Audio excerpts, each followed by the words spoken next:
Ici, Bangwa.net. Ici, Bangwa.net. Ici, Bangwa.net. Ici, Bangwa.net. Ici, Bangwa.net. Ici, Bangwa.net. Ici, Bangwa.net. Ici, Bangwa.net. Ici, Bangwa.net. Ici, Bangwa.net. Ici, Bangwa.net. Ici, Bangwa.net.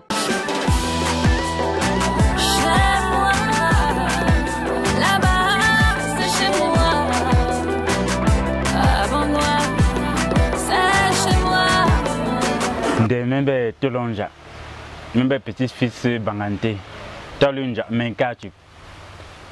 Donc je suis petit-fils Bangante. Et ça c'est les garçons, les lots c'est du côté de la maman. Donc ça c'est les lots du côté de ma maman. Donc Bobo Tolonja, Menka. Tolponja Wanga Tolonja. Comme Boupi, tu es petit-fils chef Bangwang Tienja, petit-fils Bangante. Membe Itsongo. Me ba le tsongo chukwa me ba le chukwa meme ne yete ba me ba le chukwa meme Dieu.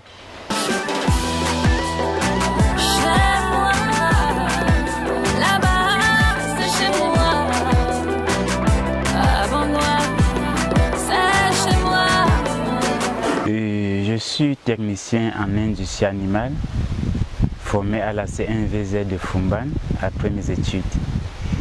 Et le technicien en industrie animale a le rôle de mettre sur pied l'infrastructure animale des animaux, de veiller à leur santé, de veiller à leur alimentation, de veiller à la qualité de la viande même et donc la protéine animale sur le marché. Étant technicien en industrie animale, on veut sur l'alimentation. Veiller sur l'alimentation d'animaux, c'est quoi? On doit lui faire l'aliment de bonne qualité. Il faudra penser à la production végétale. La production végétale fait directement à l'agriculture. Ce que l'animal mange, l'homme aussi le mange. Vous voyez là, j'ai des carottes à tout autour de moi. Si vous voyez là, j'ai des hectares de maïs, de tournesol que vous voyez là, qui sert aussi à l'homme et à l'animal. Et là, quand on parle des animaux, ce n'est pas juste de la peau des vaches. Il y a la peau, les vaches, le lapin, les abeilles aussi, ça fait partie des animaux. Mais ça a une branche qu'on appelle l'apiculture. Il y a la cuniculture, il y a l'aviculture, il y a la pisciculture, donc l'élevage des poissons. Il y a l'aquaculture qui est aussi l'élevage des algues, des crustacés. Des crustacés qui font partie. Donc c'était un champ très élargi. Et quand on est déjà dans ces champs, on s'intéresse à tout. Raison pour laquelle on peut aussi être fonctionnaire. On peut aussi être après l'école, l'État lance des concours pour recruter comme fonctionnaire. Moi, je n'ai pas choisi de ce côté-là, parce qu'étant fonctionnaire, on a un champ très limité. J'ai choisi un champ travailler à mon compte personnel. Travailler en compte personnel, penser à la création des industries, penser à la transformation, penser à la création d'emplois, penser à comment faire pour amener les gens à être actifs. Parce que tu ne peux pas avoir la chance de passer par cette école, parce que pour aller là-bas, il faut d'abord réussir au concours, aller à l'école, avoir les parents qui sont prêts à te supporter les frais scolaires, etc. C'est pourquoi j'ai dit que j'ai pensé à la création d'entreprises, pouvoir embaucher mes frères, pouvoir embaucher d'autres personnes aussi qui ont d'autres qualités, à qui on peut faire une coalition pour évoluer ensemble, pouvoir développer le village, pouvoir développer la localité, pouvoir développer le pays.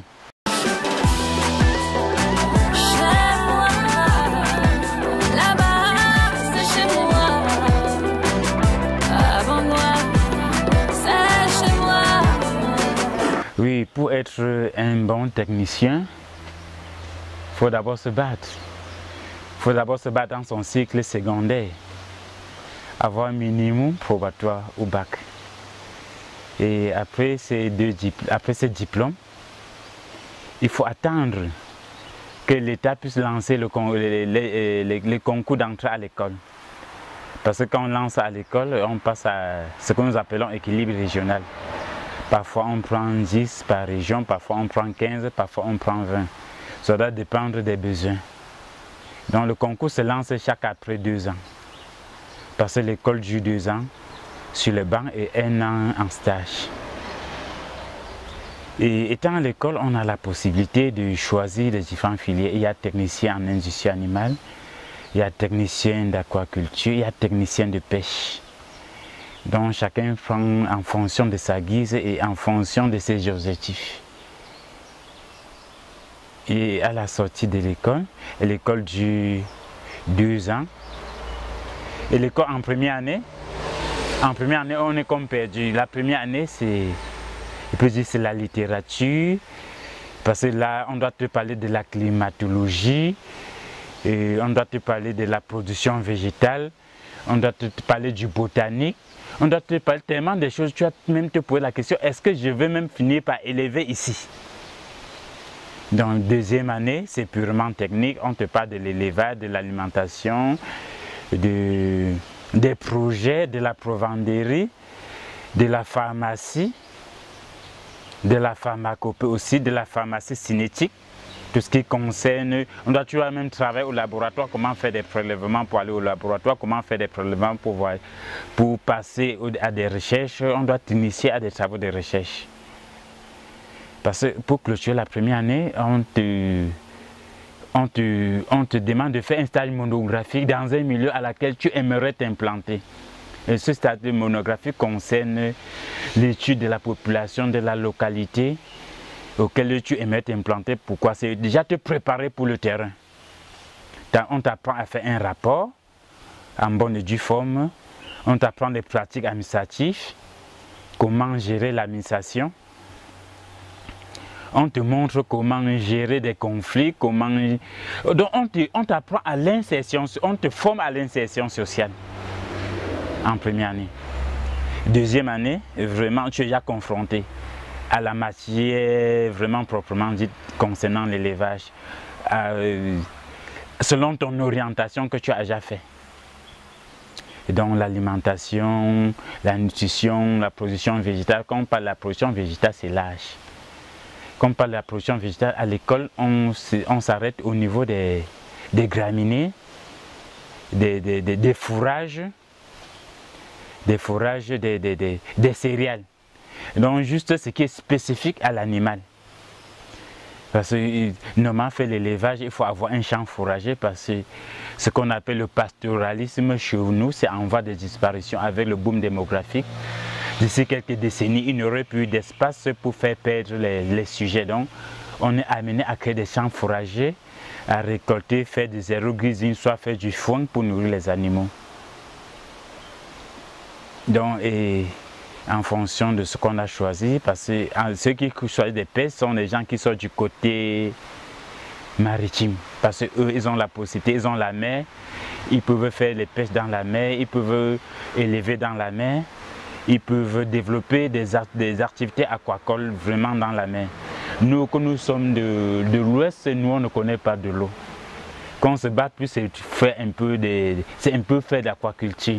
Parce qu'on peut faire des petits étangs, pour faire des poissons, mais ce qui concerne des grandes pêches, nous ne maîtrisons pas. Bien sûr, il y a des gens qui le choisissent, ce sont l'orientation. Mais ici, on est plus basé dans ce qui concerne les animaux. Et vous faites 3 ans là-bas? 2 ans là-bas et 1 an de stage sur le terrain. Oui. Et au sortir de là, il y a des possibilités. Bon, lorsqu'on sort de là, on sort nanti de quelles connaissances et est-ce qu'on peut aller plus loin? On sort nanti d'un diplôme de technicien en industrie animale, technicien de pêche, technicien aquacole. Là, si tu vas encore développer, tu peux faire des stages sur le terrain auprès des entreprises. On a l'UDM, auquel tu peux suivre tes petits cours là-bas avec un maître de thèse. Et tu peux retourner à Maroua parce qu'à Maroua, on développe, l'État a un centre à Maroua qu'on développe jusqu'à l'ingénierie.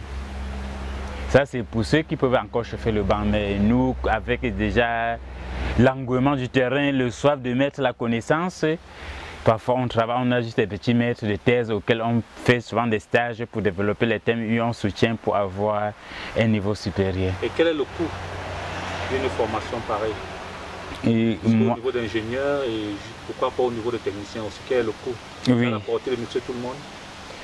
et quand je vais évaluer le coût de la formation, ma formation proprement dite, parce que c'est la promotion de 2012, quand j'évalue tout ça, et mon école m'a coûté presque 3 millions de francs en 2 ans. 3 millions de francs en 2 ans. Et c'est vraiment une formation complète.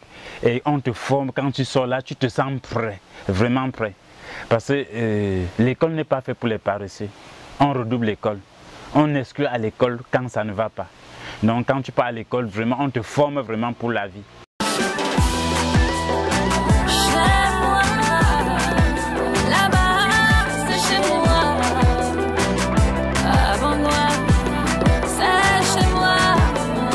Et je suis sorti de l'école en 2012 avec l'engouement de travailler sur le terrain. J'ai commencé à travailler dans une structure privée. On faisait de la clinique d'intervention. J'ai fait 2 ans là-bas. Et je me suis performé. Je suis revenu sur le terrain, je me suis mis à mon propre compte. Et j'ai commencé à faire de l'élevage. J'ai fait la cuniculture, l'élevage des lapins. Et après 2 ans, j'ai laissé tomber. Et j'ai commencé à m'orienter à la création des micro-entreprises, donc à la création des GIC.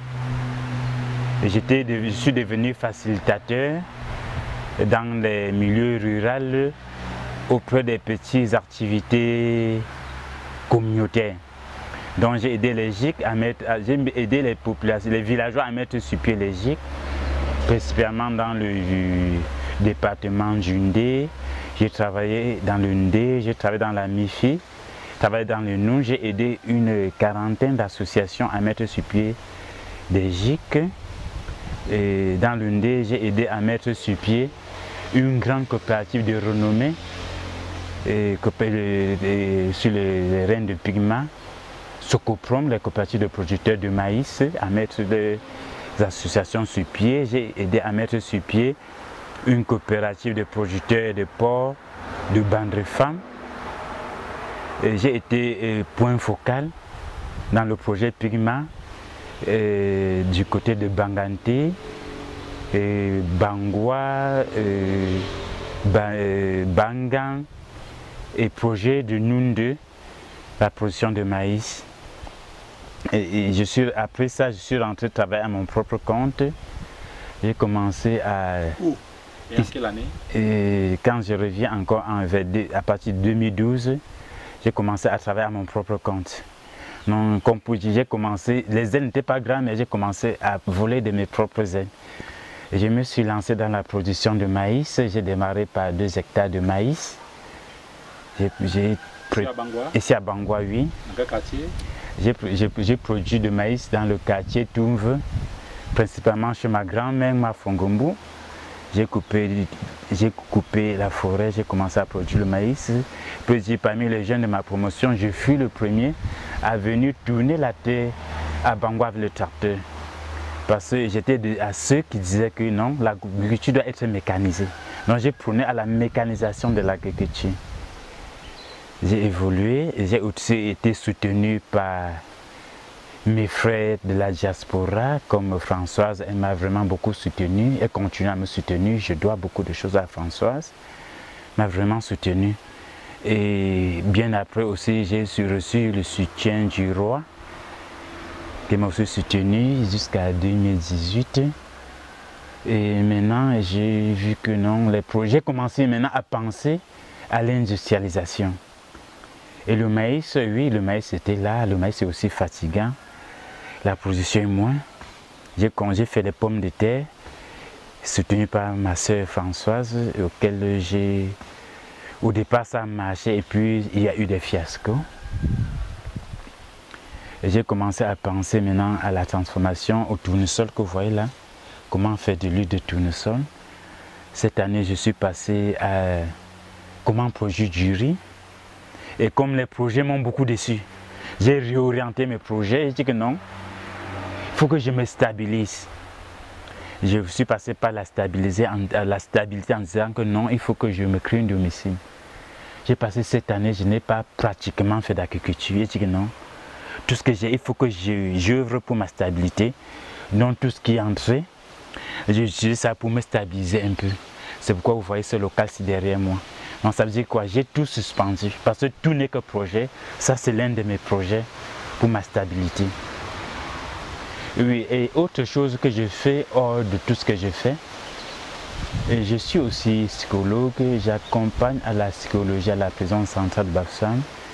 C'est un programme de la Banque mondiale, c'est ça qui me soutient, c'est ça qui me donne, ça qui me fait manger, ça qui me soutient, qui me fait un soutien familial, c'est ça qui me porte, c'est un socle sur lequel je me tiens pour pouvoir vivre en me battant de toutes ces façons. C'est ça, c'est autre chose que je fais hors de ma formation, hors de ma profession. Donc c'est ça qui me soutient, ça qui me permet de me battre. Et je chute en disant que je suis déjà sur un saut de production du riz et que ça doit passer à la transformation. Cook-Buy, avec ça, on doit mettre sur pied l'industrie. Et si l'industrie est sur pied avec les débris du riz, c'est 1000 fois plus riche que le maïs, c'est 1000 fois plus nutritionnel que le maïs. Et avec le riz, l'élevage est vraiment prôné. Et mon projet que je tiens à ce que la diaspora me soutient, c'est créer un centre piscicole, qui c'est un centre de formation, qui serait un BSO, un centre auquel on doit produire du formation, on doit former les gens à la production afin de booster, afin que notre village puisse vraiment avoir des industries de taille et avec des personnes bien formées. Et toute personne peut se former. Et se former, il faut le minimum acquis, même s'il faut que ça soit dans notre formation, il faut avoir ne serait-ce qu'un BPC comme la base.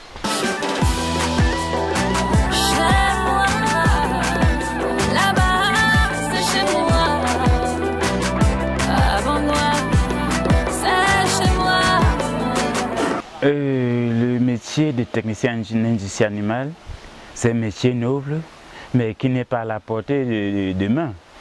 Pour être d'abord technicien en industrie animale, il faut d'abord être physique, il faut avoir un certificat médical valide. C'est même d'abord ça même pour l'école. Et ils ont même raison, le terrain, c'est du physique. Je peux dire que il faut booster, il faut bouger. Si tu n'es pas apte, tu ne peux rien. Et le terrain n'est pas toujours facile. La théorie là et le terrain c'est autre chose. En théorie tout est facile, mais le terrain, c'est comme tu reprends l'école, c'est comme tu ne connais rien. Il faut se former. Et ma première difficulté d'abord était sur le plan relationnel. Étant sur le terrain, tous les éleveurs, tout le monde connaît. Personne ne te dit qu'il apprend, tout le monde connaît. Tu es boosté à des gens, les gens ont les pratiques ancestrales qui ne veulent pas changer. Et c'est un problème. Tout ce que tu racontes là, on te dit que non, ce que tu fais, non, tu as quel âge, avant que tu sois né, on élevait et autres. Et maintenant tu restes seul, bloqué dans tes cahiers. Bon, il faut les petites techniques d'approche et autres. Et aussi sur le terrain, ce n'est pas facile parce que c'est implanté, il faut des moyens. Il faut vraiment des moyens. Comme dit quelqu'un, l'agriculture n'est pas faite pour les pauvres. Et quand tu es pauvre, tu ne peux pas faire l'agriculture. Il faut avoir les moyens, il faut avoir des relations.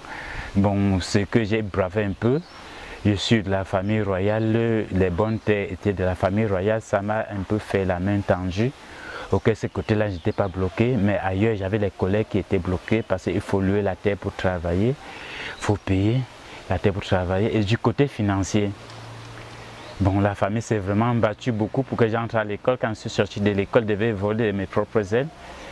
Parce que bon, on m'a dit que bon, on s'est battu, tu as eu ton diplôme, il faut te battre. Mais il faut encore entrer, retravailler de nouveau, faire des jobs, faire du pambe, comme on dit là, renuer un peu pour faire des petits élevages, pour remonter un peu des moyens. Parfois, tu le fais même, ça ne marche pas parce que tu as besoin d'un produit. À l'instant là, tu n'as pas l'argent pour acheter ce produit là et ça chute, tout s'écroule. Tu es appelé à reprendre tout de nouveau. Donc c'est vraiment pas facile, parce que le soutien, mais avec un soutien, la capacité technique déjà là.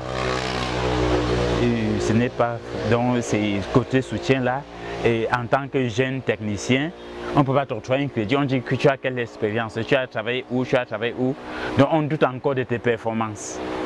Et même sur le marché d'emploi, quand on sait que tu viens de sortir d'école, on ne te paye pas grand chose. On sait d'abord que tu n'as pas d'expérience, et de 2, tu as faim. Donc tu es prêt à saisir tous les salaires qu'on te tend.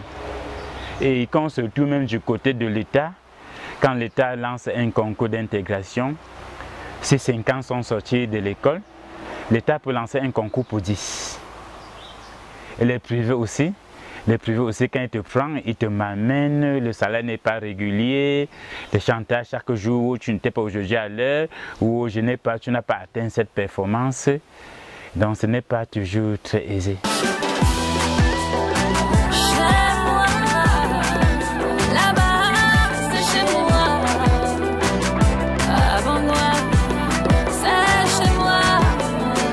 J'entre surtout à Bangoua sans mes terres, c'est là que j'ai fait la monographie, c'est là que je suis né, c'est là que mon nombril est enterré. Et c'est aussi là que j'ai fait ma monographie, je connais bien Bangoua. Et c'est là que je rêve mettre sur pied mon entreprise, c'est là que je veux développer, c'est là où je veux faire mon petit paradis. Oui. Et il y a les jeunes qui sont intéressés depuis que je suis là jusqu'à nos jours, il y a des jeunes qui s'intéressent. Des jeunes qui se voient à la moto, d'autres qui disent non, ça ne donne pas l'argent, ou il faut travailler beaucoup pour avoir l'argent. Le domaine n'est pas toujours facile avec la grippe aviaire, que les gens m'ont vu écouler, d'autres sont même découragés avec la peste porcine. Oui, mais tous ces facteurs-là sont des. C'est peut dire que c'est comme du vent. Ils sont des facteurs qui ne sont pas maîtrisables. Mais ça n'amène pas aussi à ce qu'on se décourage de l'activité. Bon, j'ai pour projet de créer un centre piscicole. Quand on parle de piscicole, c'est la pisciculture intégrée. Parce qu'avec le CNVZ la CVS de Fumban, la CPS de Mbo, Centre de formation professionnelle de Mbo, avec la phase de Tchang, on est en train de travailler dans le domaine pharmacopée. Comment traiter déjà la peste porcine qui ruine beaucoup des éleveurs, qui ruine beaucoup de populations, qui amène beaucoup de gens à se décourager de l'élevage. On a déjà des plantes. Cette année, je n'ai pas eu à mettre ça sur pied parce que je n'ai pas produit. J'ai orienté mon activité vers la stabilité. Donc il faut d'abord avoir un domicile fixe avant de continuer. Et dans les années antérieures, quand j'étais en activité, je reçois toujours des stagiaires qui viennent de ces grandes écoles, qui viennent se former chez moi, au niveau de l'université protestante de Mbo, la CNVZ, la FASA de Tchang, la CNVZ de Tchang, de Fumban, de Maroua, de Djakiri, qui viennent toujours en stage chez moi. Donc je vois que les jeunes s'intéressent, mais chez moi, les jeunes s'intéressent, d'autres ont déjà sur pied des élevages, d'autres sont même rentrés à l'école. Donc les jeunes s'intéressent. Bien sûr, le pourcentage est très faible. Pourquoi? Parce que le métier ne peut pas commencer à zéro. Le départ doit toujours avoir une base. Donc, ce n'est pas une formation ex nihilo. Le départ doit toujours avoir une base parce que un jeune peut commencer, un jeune qui n'a rien peut commencer à 100 000 francs. Mais un jeune qui a un projet, même 2 millions, il ne peut pas commencer parce que vu l'ampleur de son projet, le décollage doit être vraiment lourd.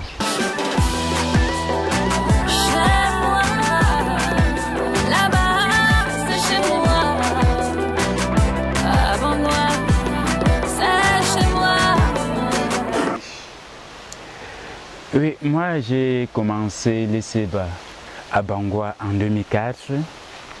Je faisais la classe de 5e. On avait les grands frères comme Na, Simon. Ils faisaient la classe déjà de première au lycée de Bangoua. Nous on est tout petits. Avec d'autres grands que je me rappelle plus du nom. C'est avec eux qu'on a créé. Il y avait le CEBA qui étaient de partout pour venir à Bangoua. Faire des fêtes, des vacances, souvent les vacances de Noël. Et ils nous retrouvaient là. c'est là que c'était des grands frères et ça a mieux initié à l'ESEBA par rapport à nous. On a décidé de mettre sur pied le centre de Bangwa. Puis on a mis le centre de Bangwa sur pied. L'ESEBA était trop riche. Les supérieurs de Tchang, de Yaoundé, venaient nous faire des cours de vacances, on nous préparait. Et on faisait des cours de vacances, on faisait des investissements humains, on parlait de la culture, on faisait des excursions. On faisait des excursions et on a mis le ESEBA de Bangwa sur pied. On a mis sur pied et puis il est parti. L'ESEBA a évolué. Moi-même, je fus l'un des présidents de l'ESEBA de Bangwa. On a fait des coalitions, on a fait programmer les semaines culturelles avec l'ESEBA national, avec des grands frères. J'ai toutes les images, mais le nom ne peut plus me revenir parce que ça fait beaucoup d'années, on se retrouve encore. Et l'ESEBA maintenant n'existe plus à Bangwa. Je vois l'ESEBA n'est plus actif comme avant. Et pas parce qu'on n'a pas passé le témoin, on a bien assuré la transition. Mais ceux qu'on a laissés après nous n'ont pas bien compris l'idéologie de l'ESEBA. Parce qu'avec nous, ils n'avaient pas de faiblesse, les examens étaient très relevés. Tout était normal. Pourquoi? Parce qu'il y avait cette éducation-là. Cette entraide-là, parce que même si l'entraide que j'ai aujourd'hui, c'est la base que l'ESEBA m'a donnée. Parce qu'on avait une culture des idéologies de l'ESEBA, vraiment que c'était une base auquel j'appelle ça même futures élites, hein, parce que l'ESEBA, avec l'éducation, ne blaguait pas, avec le respect, l'entraide. Parce que je vois même certaines faiblesses, c'était même les jeunes mal orientés, mal organisés, mal éduqués. Et quand je vois ça, je pense toujours à l'ESEBA. L'élite qui avait la main forte a laissé tomber l'ESEBA. Parce que l'ESEBA sont les jeunes vont toujours être encadrés, les jeunes vont toujours être orientés, les jeunes vont toujours être appelés à l'ordre. Et moi, je vois que l'assemblée de l'ESEBA fait vraiment du tort. Si nous, à notre âge, on peut encore resensibiliser encore les jeunes de se mettre ensemble, pour remettre l'ESEBA sur pied et ressusciter encore les valeurs de l'ESEBA, je crois qu'on aurait encore gagné beaucoup. Ok, merci. Oui, nous remarquons près de vous des carottes, un peu de manioc. Ce sont vos réalisations aussi? Oui, ça c'est du manioc tubercule. Ce sont mes réalisations. Ça c'est un an d'âge. C'est consommable. C'est consommable déjà, c'est un an d'âge. Autant de richesses que Bangwa peut produire. Ça c'est du carotte qui vient de Oudjila. Ça mûrit en 3 mois. Ça, ce sont les carottes de 2 mois. Je vais couper. Oui. Et c'est bien sucré. Et c'est du carotte naturel. Ça veut dire quoi? Naturel, ça veut dire que j'ai fait la terre et j'ai mis le carotte, ça a poussé. À Bangwa, on n'a rien mis. Je ne sais pas, vous allez apprécier le goût. C'est sucré, hein? C'est du carotte bio. Ah, du carotte bio. Que je tiens à vous faire déguster cela pendant le vingtenaire.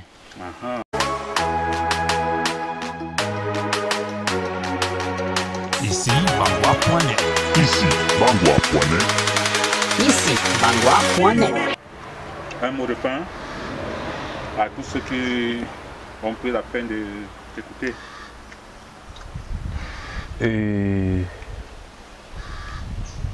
Je vous salue. Je vous remercie de m'avoir écouté. Et je vous exhorte à ce que nous mettions ensemble pour l'évolution de notre village. Et je vous exhorte aussi à faire une coalition avec moi afin que nous puissions mettre une entreprise sur Bangwa, à ce que nous pourrions faire évoluer notre village, créer des emplois et pour que nos jeunes ne soient plus loisifs et que l'activité soit gagnant-gagnant, que chacun puisse trouver son petit gain. Ok, merci.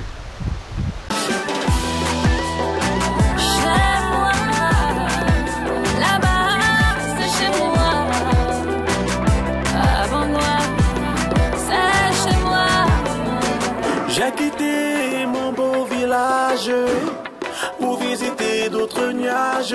Derrière moi, j'ai laissé des vieux sages, assis sous l'arbre à palabre.